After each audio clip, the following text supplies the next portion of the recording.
So I want you to start by picturing a deeply familiar scenario. Just really put yourself there. Okay, let's do it. You're standing at a checkout counter, or maybe you're sitting alone in the quiet of your room, illuminated only by the glow of a screen. Right. We've all been there. Yeah, exactly. And you're right at that precipice, that singular moment where you are preparing to part with a portion of your resources to pay for, well, a necessary expense.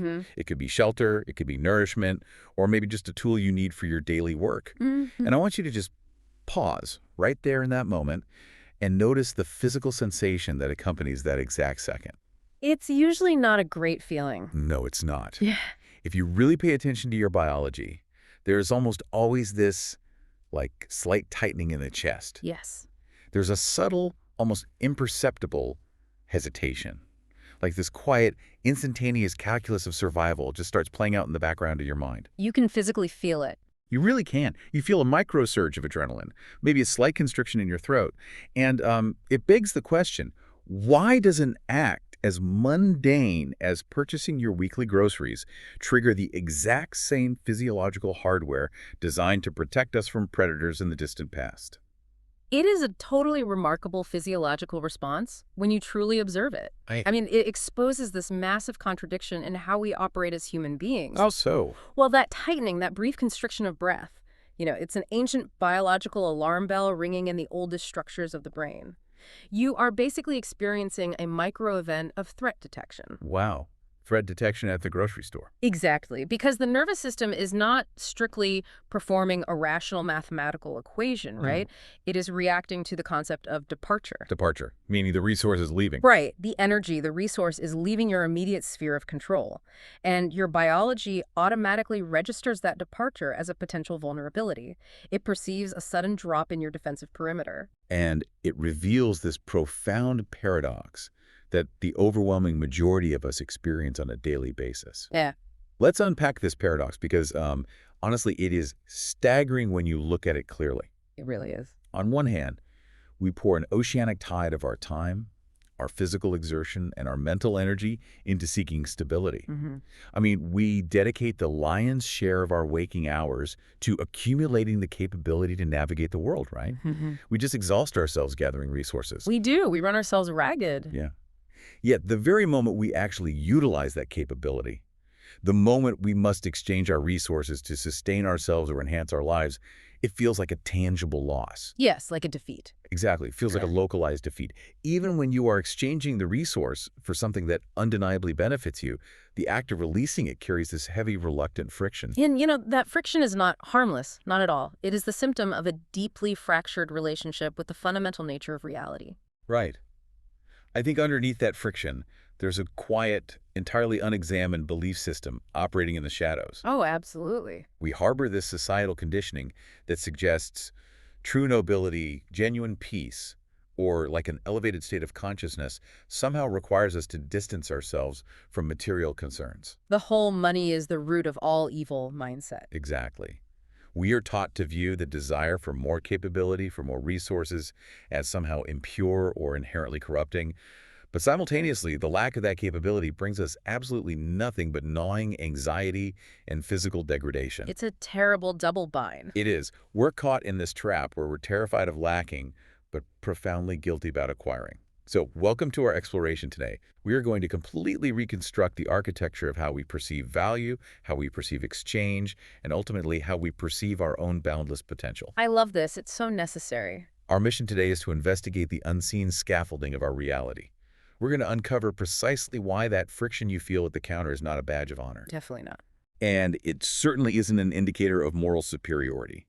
That friction is, in actuality, a profound energetic blockage. So we're going to demonstrate how aligning your internal frequency with the flow of exchange is the ultimate key to unlocking an expansive reality. It's the skeleton key. Right. And we are speaking directly to you, the listener, as a fellow traveler on this intellectual journey, because this is an exploration of the fundamental mechanics of how you create your world. So To initiate this reconstruction, we really have to begin by entirely dismantling a monumental myth, like tearing it down to the studs. Well, let's tear it down. Where do we start? We have to confront the great illusion that scarcity is somehow a virtue. Ah, yes. If we look back through the passage of eras and we examine the most profoundly elevated and enlightened figures in human history, the paragons of wisdom, the master architects of human thought, the individuals who achieve the highest peaks of consciousness, a startling pattern emerges. Okay, what's the pattern? The overwhelming majority of these figures were not destitute. They were not languishing in a state of perpetual deprivation or begging for their next meal. Like, we really? Really. They possessed a vast constellation of resources, immense material mastery, and a profound ability to command the elements of their environment to support their visionary work. Now, wait. I have to push back on this immediately because it contradicts a massive pillar of how we understand spirituality and wisdom. I knew you were going to say that. Well, I mean, what about the ascetic traditions? What about the individuals who retreat to the mountains, strip away every worldly possession, and take vows of total poverty to achieve enlightenment? Right. Are you saying that entire philosophy, the idea that there is undeniable beauty in living simply and stripping away the excess, is just a misunderstanding? Like, are we supposed to believe that walking away from material wealth is somehow a failure? No, this is a vital distinction to make, and it completely hinges on the psychological origin of the simplicity. Okay, explain that. What do you mean by psychological origin? Well, simplicity, when chosen from a position of absolute power, capability, and mastery, is indeed a profound expression of clarity. So it's about the choice. Exactly. If an individual has mastered the mechanics of reality, possesses the capacity to summon boundless resources, and consciously chooses to live with a solitary spark of material possession because it perfectly aligns with their internal peace, that is true sovereignty. Yeah, makes sense. It's an active decision. It is an act of supreme creation. They are basically saying, I could have everything, but I require very little to be complete. That is simplicity by choice. Right. But simplicity by default, living a constrained life entirely driven by an inability to navigate and command the material world, is an entirely different phenomenon. So it is forced restriction masquerading as enlightenment. Precisely. It is a survival tactic disguised as wisdom. You simply cannot tap into the highest frequencies of consciousness, the absolute peak of human potential, while your biology is perpetually terrified of what tomorrow might bring. Because you're just trying to survive. Yes. If your daily existence is consumed by the panic of securing basic sustenance, your consciousness is bound to the dirt. Wow. Bound to the dirt. A widespread societal mask, a very carefully constructed false persona, has somehow convinced the masses that true enlightenment and material wealth are diametrically opposed polarities. Like they can't exist in the same room. Right. We are taught that to elevate the mind, one must starve the material self. But the universe itself, the ultimate reality, is inherently characterized by boundless expansion. You're always growing. Always. It is a system of infinite potential, endlessly generating new forms, new stars, new life.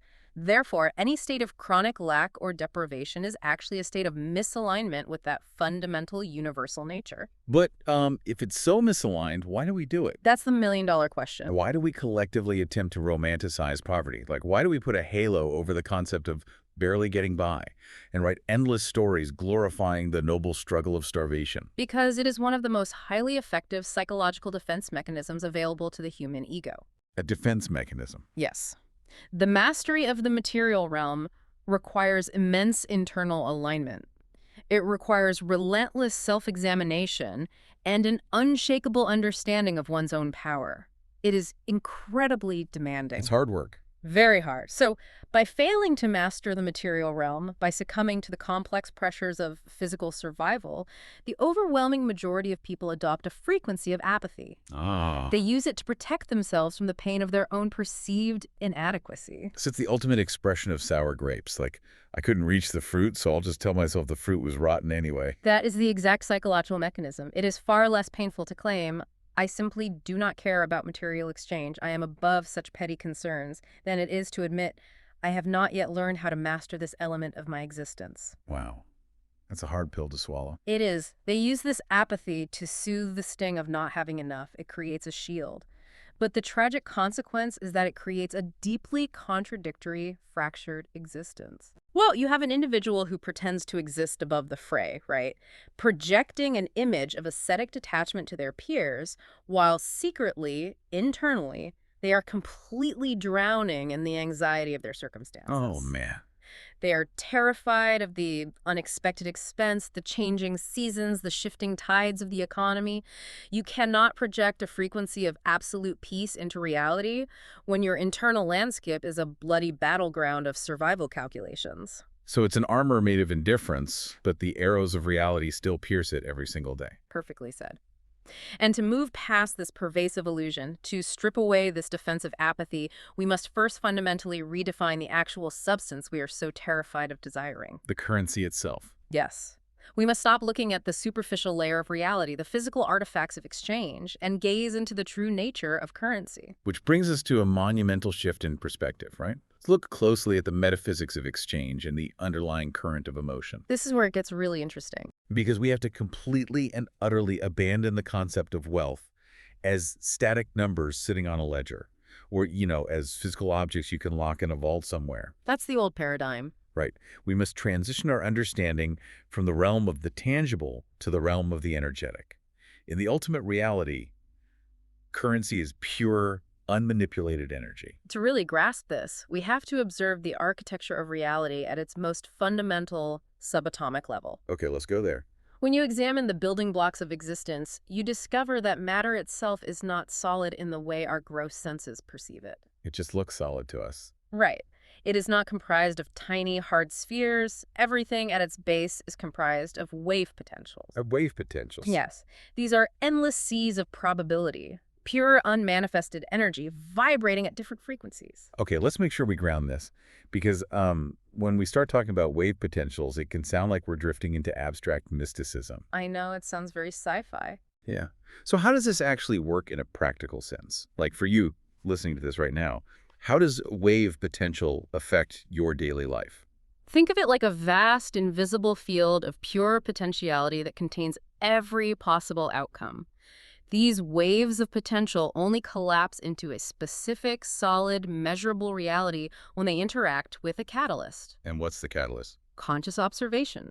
The observer, the consciousness, interacting with the field of potential, literally collapses the probability into a definitive form. So our attention shapes it.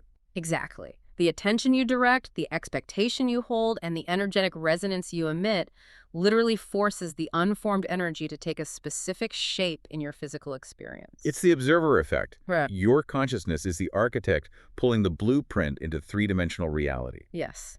And the primary mechanism through which your consciousness interacts with this field of potential is not through intellectual thought, but through emotional resonance. Emotion. Emotion is the true language of the universe. Now here's where it gets incredibly fascinating.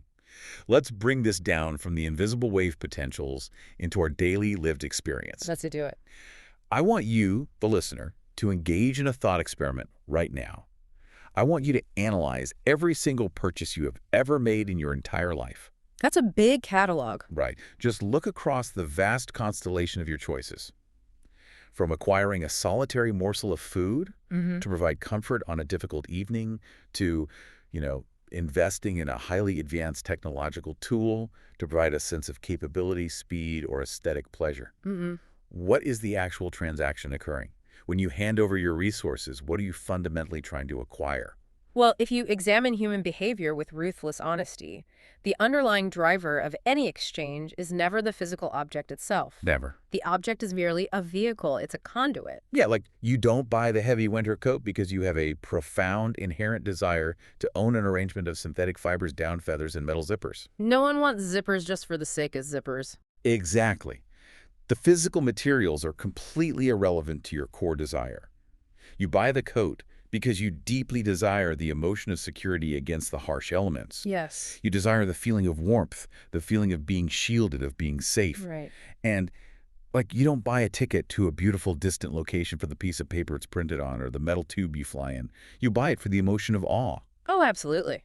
You buy it for the feeling of expansive freedom, the thrill of discovery, the relief from mundane repetition. You are articulating the foundational law of value right there. If every single exchange, from the microscopic daily habits to the monumental life investments, is driven entirely by a desire for a specific feeling, then value itself is entirely composed of emotion. Value is emotion. Yes, you are trading physical resources for emotional states. And what is emotion, fundamentally? The very word implies its nature, energy in motion. Energy in motion. Emotion is the energetic signature that your consciousness emits into the field of potential. Emotion is energy in motion. That is the key that unlocks the whole mechanism. So, if we are always trading for emotional states, the currency we use to facilitate that trade must also be energetic. Therefore, the medium of exchange, what we call money, or resources, or capability, is essentially an energetic current. A current. It is a flowing river of intent, value, and emotional resonance. And like a physical river meant to flow continuously, sustaining the ecosystem around it, nourishing the soil, and carrying life forward, it must remain in motion to remain healthy. Right, can't sit still. Exactly. Hoarding it out of terror or dreading its movement creates profound stagnation. So when you stand at that checkout counter and you feel that chest-tightening hatred of spending, you're doing something incredibly destructive to your own ecosystem. Highly destructive. Let me offer an analogy here because I think it paints the picture perfectly. Imagine you're trying to cultivate a vibrant, sprawling garden. Okay. You have planted the seeds of your intentions, your desires for a stable, beautiful, expansive life. The seeds are in the dirt, waiting. But every single time you water the soil, every time you engage in the necessary act of nourishing the garden, you do it with extreme resentment. Oh, wow. You pour the water while grinding your teeth, cursing the fact that the water is leaving the watering can. You hate the act of giving the water to the soil. That's such a striking image. Right. And then you stand back and wonder why the blossoms are slow to emerge, or why the plants look withered and pale. Yeah. The resentment taints the nourishment. You are poisoning the very roots you are trying to grow. That analogy perfectly illustrates the invisible mechanics of the transaction. When you attach a corrosive emotional frequency like fear, resentment, a feeling of bitter loss, or an anticipation of future lack to the current of exchange, you are fundamentally altering the vibratory rate of that energy. You're making the water toxic. You are making the water toxic to your own seeds. You are slowing down the natural circulation of that energy, because the universe operates as a flawless, responsive mirror to your energetic state. It just reflects what you give it. Exactly. You are instructing it that exchange is a painful, threatening, depleting event. And the mirror simply reflects that instruction back to you. It has no choice but to comply. The universe will naturally constrict the flow to match your state of resistance. Wow. It will say, this consciousness views the movement of energy as a threat. Therefore, we will slow the movement of energy to protect it from the perceived threat. You manifest the stagnation you fear because your fear is the instruction. You are building a dam made of dread. Yes. You're choking off your own supply. Yeah. Because you hate the feeling of the water moving. But if our relationship with this energetic flow is entirely dictated by these deep-seated emotions, we have to ask the critical question. Where do they come from? Exactly. Where do these fearful emotions originate? Why is it our default setting to view exchange as a threat? Well, to answer that, we need to look at the primal anchor versus the elevated horizon. Let's get into it. We must understand the biological hardware we are operating within. Operating constantly on the brink of depletion, perpetually calculating how to barely sustain yourself, constantly worrying if there will be enough to cover the bare minimum, activates the oldest, most primal architecture of our biological makeup. The survival brain, the amygdala, the ancient alarm system. Yes.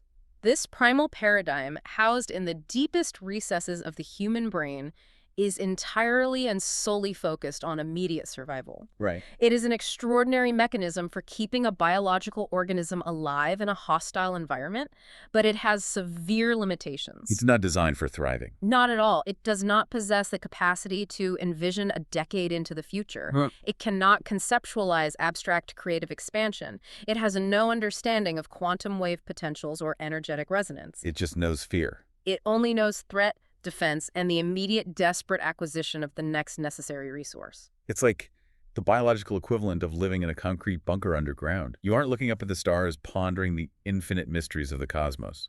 No, definitely not. You're just pressing your ear to the heavy metal door, listening for the footsteps of predators outside. And we must contrast these two extreme polarities of human existence because you Yeah. cannot occupy both simultaneously. You have to choose. On one end of the spectrum, you have the highest universal frequency. This is a state of absolute clarity, limitless creation, and boundless, unobstructed vision. The elevated horizon. This is the elevated horizon. This is the state from which all great innovations, profound art, elevated philosophies, and massive societal advancements are born. It requires a profound sense of safety and expansive thinking. And on the exact opposite end of the spectrum is the survival frequency. Right. When your attention is entirely fixated on how to secure the next meal, how to keep the elements at bay, or how to navigate a crushing mountain of immediate obligations, your consciousness is violently trapped in that primal sphere. You're stuck in the bunker. It is biologically and energetically impossible to ascend to a state of ultimate creative power when your internal biological alarms are incessantly blaring. Right, like you cannot compose a beautiful, complex symphony while you are sprinting through a forest running from a predator. No, you can't. Your brain will literally shut down the creative centers to allocate all available energy to your leg muscles and your lungs. Exactly. The prefrontal cortex, the area responsible for high-level synthesis and long-term planning, is bypassed in favor of the immediate reactionary centers. Wow. And this brings us to a fascinating dynamic regarding the unseen environment we inhabit. Tell me about that. Consider the invisible signals passing through the space around us at every single moment. Right now, as you listen to this, there is a vast, unseen network of waves carrying immense exchanges of data, communication, and power across the globe. Even right here in this room. Yes, the air around you is thick with radio waves, cellular signals, and satellite transmissions. You cannot see it with your eyes, but the room you are in is saturated with an endless tide of energy and information. We are completely immersed in an ocean of invisible potential. We are. Yet you do not hear the radio broadcasts or see the television signals unless you possess a receiver tuned to the exact precise frequency of those waves. Right, you need the antenna. When an individual is trapped in that primal crouch of survival, their internal receivers are tuned entirely and exclusively to the frequency of lack, danger, and scarcity. That's all they can pick up. They are entirely incapable of perceiving, let alone utilizing, the boundless energy and opportunities surrounding them. To use a metaphorical comparison, we are surrounded by an infinite freshwater ocean, yet we are dying of thirst because we are staring stubbornly at the dry, cracked ground beneath our feet. Convinced that the dust is all there is. Exactly, while the waves crash against our ankles. But how do we actually break out of this? Because I hear from people all the time, and honestly, I have experienced this deeply in my own life, where it feels like the system is almost maliciously rigged against us. It can definitely feel that way. Like, if the universe naturally seeks a balanced equilibrium, if it is an ocean of infinite potential, why does it feel like whenever I finally manage to rise above water, whenever I get a little bit ahead, build up a small reserve, and take a breath, some unexpected event reaches up and pulls me right back under? Oh, the classic setback. Right. It's the sudden, massive repair expense. It's the bizarre circumstance that drains the exact amount of surplus you just created. Why does reality seem to punish us for looking up from the dirt? That phenomenon is universally experienced, but it is deeply misunderstood. Okay, what's really happened? It is not a punishment from a conscious, vindictive universe, nor is it random, terrible luck. It is the perfect mechanical execution of an energetic set point. A set point, like an internal thermostat. Yes. Your consciousness, over a long period of time, through childhood conditioning, past experiences, and societal programming, has calibrated to a specific baseline of normality. What it thinks is normal. It has decided what is normal for you to possess and experience. If your internal identity, your deepest held, often subconscious belief about who you are, remains anchored to the identity of someone who struggles or someone who barely gets by, stepping beyond your usual boundaries creates a severe energetic dissonance. It feels wrong even when it's objectively right and beneficial. Precisely. You step into a state of surplus. Resources flow toward you.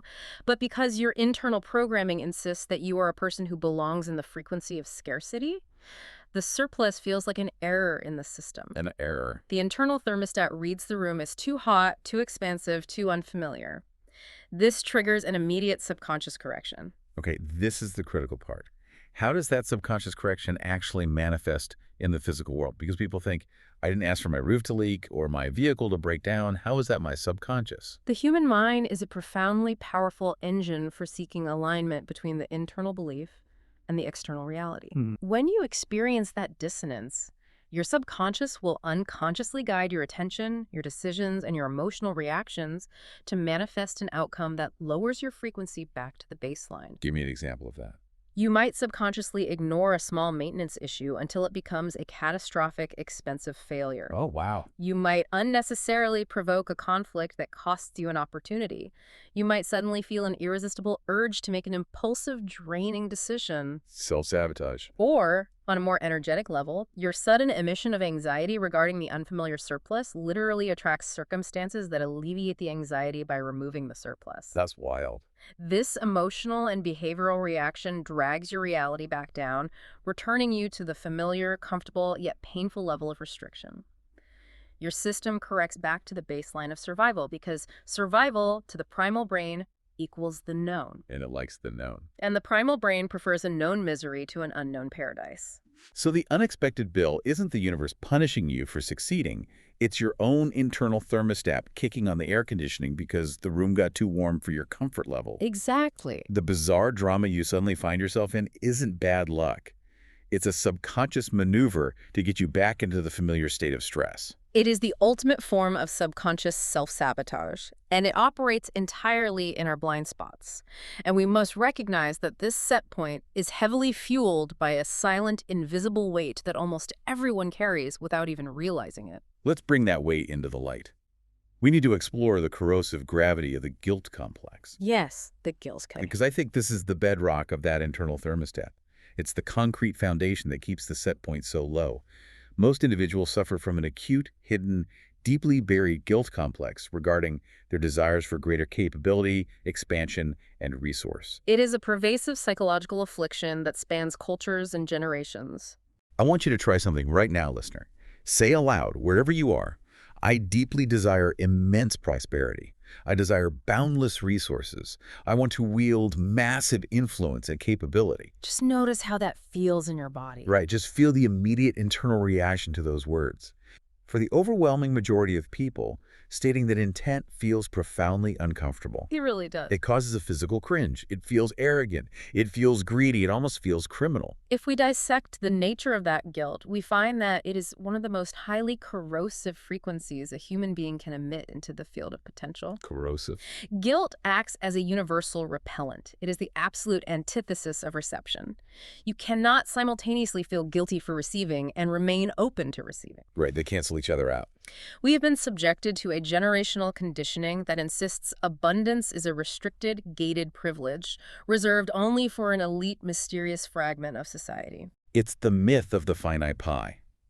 We're taught that it's a zero-sum game, and to desire a larger slice inherently means you are taking a slice away from someone who needs it more. That is the core fallacy right there. In an infinite expanding universe based on wave potentials, there is no finite pie. It's endless. There's endless generation.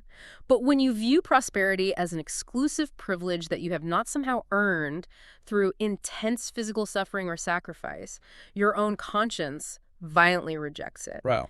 The moment resources begin to flow toward you, that guilt complex activates like an autoimmune response, attacking the flow of abundance because it misidentifies the abundance as a foreign, undeserved threat. That cringe you felt when you said, I desire immense prosperity, that immediate rush of rationalizations, that sudden, bizarre urge to apologize to no one in particular, that is the very mechanism keeping the flow at bay. It's a wall you built yourself. We are apologizing for wanting to participate in the natural, inherent expansion of the universe. We feel we must justify our existence through struggle. And we must examine why that conditioning is so deeply entrenched in our collective psyche. It often stems from a fundamental, tragic misinterpretation of observation. This is a massive point. We look out into the world, and our pattern recognition software goes awry. We often mistake the abuse of power for the very nature of power itself. Yes, we confuse the two. We observe historical and contemporary figures, individuals who possess immense resources but entirely lack empathy, who operate from a state of primal fear and elevated ego.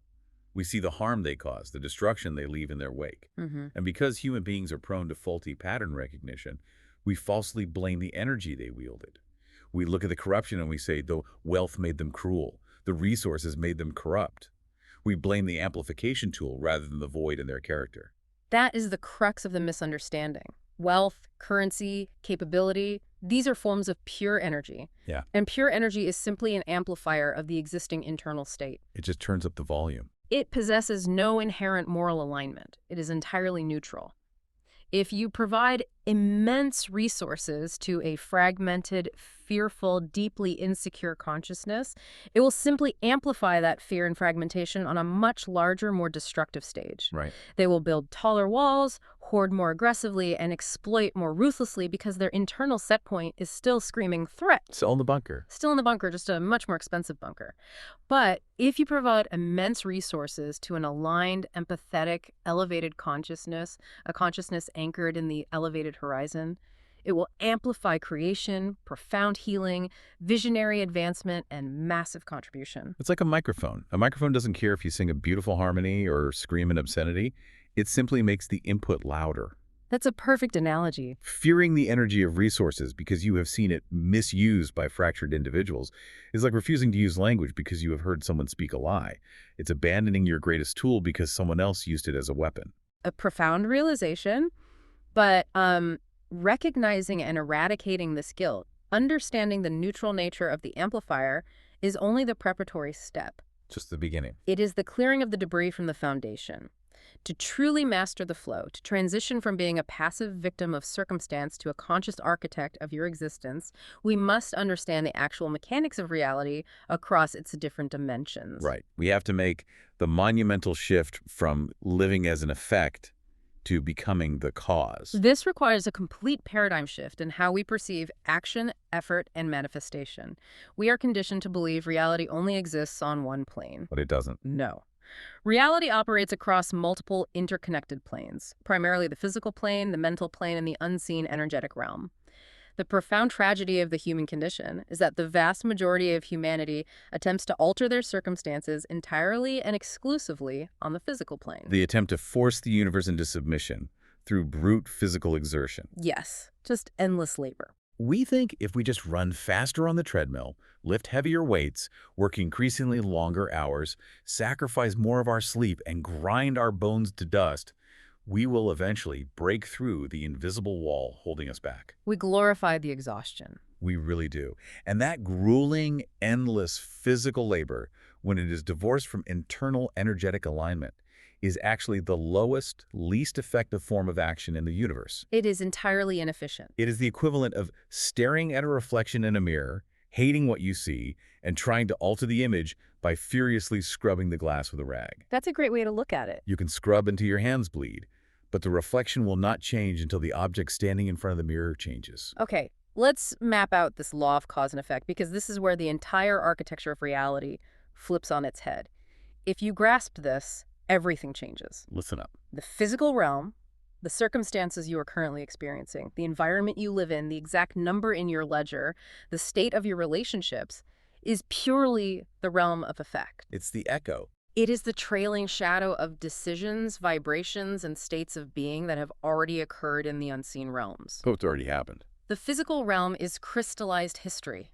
It is the past rendered in 3 dimensions. Crystallized history. That perfectly captures it.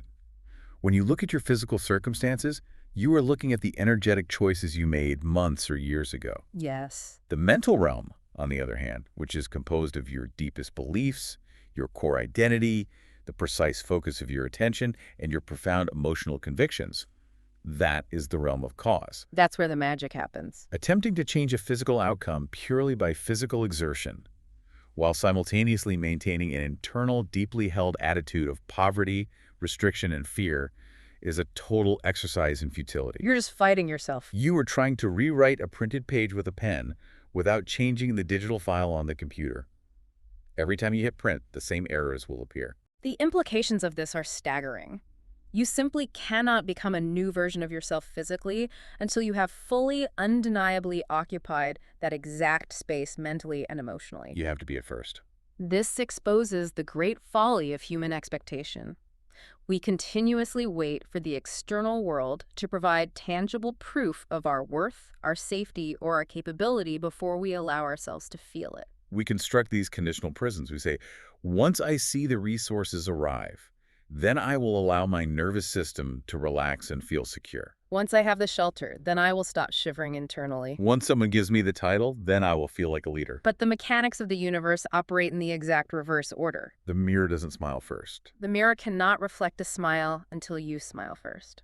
You must declare your ownership internally first. You must completely and entirely adopt the frequency, the emotional state, and the psychological posture of your desired destination before the very first physical step is even taken. That takes a lot of discipline. It does. The universe responds to the frequency you emit, not the physical labor you endure while emitting a frequency of lack. If you work 20 hours a day fueled by the terrifying fear of poverty, the universe receives the instruction of fear and poverty. And it delivers. And will dutifully deliver circumstances that perpetuate that exact emotional state, regardless of your physical exhaustion. Let me give you a visual for this, because I think it makes the abstraction incredibly concrete. I love visuals. Go ahead. Imagine you're sitting in a massive, dark cinema, watching a film that you find deeply distressing. It's a film about struggle, scarcity, endless friction, and pain. Okay. And instead of getting out of your seat and going up to the projection booth, you run down the aisle, stand in front of the giant movie screen, and try to change the plot of the movie by physically scrubbing the canvas. Just smearing the paint around. You are throwing different colored paint at the screen, trying to cover up the difficult scenes, yelling at the characters, exhausting yourself completely, fighting the physical canvas. But it doesn't change the movie. No, because the intense light from the projector is still hitting your back. The machine in the booth is still running the exact same reel of film. To change the reality you are experiencing, you have to leave the physical screen alone. You have to walk away. You have to walk away from the effect, walk up the stairs into the projection booth, the mental and emotional plane, and physically change the reel of film. That analogy perfectly encapsulates the dynamic between cause and effect. The projection booth is your mental architecture. Right. The film reel is your core identity and your emotional conviction. The light is the energy of consciousness. And the screen is the physical reality you experience. It's just a projection. As long as the film remains one of guilt, primal survival, and a deep-seated fear of exchange, the screen will only ever reflect scenarios that validate and evoke those exact emotions. So if the mental plane is the projection booth, and that is where the new reality is born, what is the ultimate frequency we are attempting to project onto the canvas? That's the vital next step. We have to redefine the end goal entirely, because I think most of us are chasing a ghost. We are running after a mirage. We must define the true resonance of abundance, because if we do not know the frequency we are aiming for, we cannot tune the receiver. Right. What are we aiming for? If you were to walk into a crowded room and ask a multitude of individuals to strictly define a state of wealth or abundance, you would receive a vast, chaotic constellation of entirely different, contradictory answers. Oh, for sure. One person says it's a specific balance in their ledger. Another says it's a sprawling estate far away from civilization. Another says it's the ability to travel the globe without restriction. And another says it's simply knowing their children are fed. Precisely. Because of that inherent massive variability in human desire, true abundance cannot fundamentally be a fixed metric. It can't be one number. It cannot be defined by a specific volume of objects, a universal, tangible milestone, or a specific geographic location. If it were a fixed metric, everyone who reached that metric would instantly achieve the feeling. Which we know isn't true. Which we know from observing human behavior is patently false. You see individuals with vast material empires who are paralyzed by the fear of losing it all. They're miserable. They have the metric, but they do not have the abundance. Therefore, true abundance is entirely an internal state of resonance. So how do we define that state if it has no tangible numbers attached to it? Like, how do you know when you have reached it? True abundance is a baseline frequency characterized by the absolute, total absence of worry regarding your sustenance. The absence of worry. It is a profound, unshakable state of peace. It is the deep cellular conviction that you possess more than enough right in this very moment, regardless of the external reflection. And most controversially, it is a state of desirelessness. No, wait. We have to pause on that word. Desirelessness. I know, it sounds tricky. That sounds dangerously close to giving up. That sounds like the apathy and the defensive armor we were critiquing earlier. Are we circling back to, I don't care? It is the exact polar opposite of apathy, though they may look superficially similar to the untrained eye. Okay, explain the difference. Apathy is desirelessness born from despair. It is the belief that you cannot achieve, you cannot influence reality, and therefore you stop wanting to avoid the pain of failure. It's giving up. The desirelessness of true abundance is born from the profound, undeniable feeling of being completely sustained. You don't want it because you already have. Exactly. You do not desperately crave a glass of water when you are perfectly, entirely hydrated. You do not panic about how you will draw your next breath while your lungs are completely full of clean air. Right. You are existing in a state of satiation. In that state, you are free to create, to observe, to expand, and to play in the field of potential, entirely unburdened by the frantic, desperate grasping of survival. You create for the joy of creation, not to stave off starvation. This reveals the ultimate human trap, the trap that keeps us in the loop of suffering. The trap is the statement, I will finally feel peaceful once I acquire this exact amount of security. That's the trap. We make our internal peace a hostage to unpredictable external conditions. We say, I will be happy when. And by doing so, you ensure you will never be happy because the horizon constantly shifts. You must flip that dynamic entirely. The practice, the actual rigorous work of reality creation is to ruthlessly cultivate the feeling of absolute peace and absolute security right now. Right now, even if things are tough. In this very instant, utilizing whatever fragments of resource you currently possess, you must find the frequency of enoughness within your current constraints. Why? Because that emotional frequency of peace and profound sufficiency is the very magnetic force that draws the physical manifestation of surplus into your reality. The feeling is the magnet. The feeling is the mold. The physical reality is just the liquid poured into it. You cannot experience a physical reality before you are capable of emitting its energetic frequency continuously. We have been treating peace as the finish line, when in reality, it is the starting block. It is the fuel for the journey, not the destination you arrive at exhausted. If you wait for the physical evidence to authorize your feeling of peace, you will wait an eternity. The external world is only a mirror, and the mirror is only ever waiting for your instruction. It will not smile first. This brings our entire narrative full circle. It ties all these metaphysical and psychological threads into one unified understanding. Let's return to that moment we introduced at the very start of our conversation. The checkout counter. You are standing at the counter.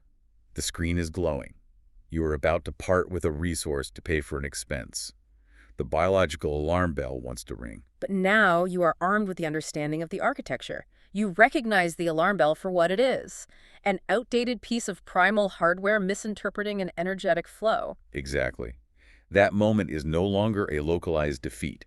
It is no longer a moment of loss that triggers your primal survival alarms and tightens your chest. Yeah. An exact moment is now recognized as an opportunity for conscious participation in the boundless, circulating energy of the universe. When you release that resource, you do not release it with the friction of resentment, the tight grip of dread, or the fear of depletion. You release it with the profound peace of a master gardener watering the rich soil. Beautifully said. You understand that you are directing a current. You are collapsing a wave of potential into an experience of value, and by mastering your emotional resonance with that exchange, you are no longer a victim of the current being swept away. You are the architect of the river. By consciously altering the emotional frequency you attach to the outbound energy, infusing it with gratitude, expectation of return, and profound peace, you are simultaneously altering the frequency of the inbound return. You're changing the mirror. You unlock the ability to consciously direct your reality rather than merely surviving the echoes of your past conditioning. You move from effect to cause. You walk up to the projection booth, you change the reel of film, and the physical screen of your life naturally, effortlessly transforms to reflect the new light. It leaves us with a necessary, lingering provocation for you to consider as you step back into the rhythm of your daily existence. What's the question? We ask you to observe your own internal thermostat. If the external world is truly just an echo of your internal frequency, if the physical realm is purely the screen reflecting the film of your deep convictions and emotional states, what invisible currents of boundless potential are you currently ignoring? Wow. What massive reservoirs of energy are flowing past you simply because your eyes are stubbornly locked on the painful crystallized reflections of yesterday. The current is flowing all around you right at this very second, waiting for your instruction.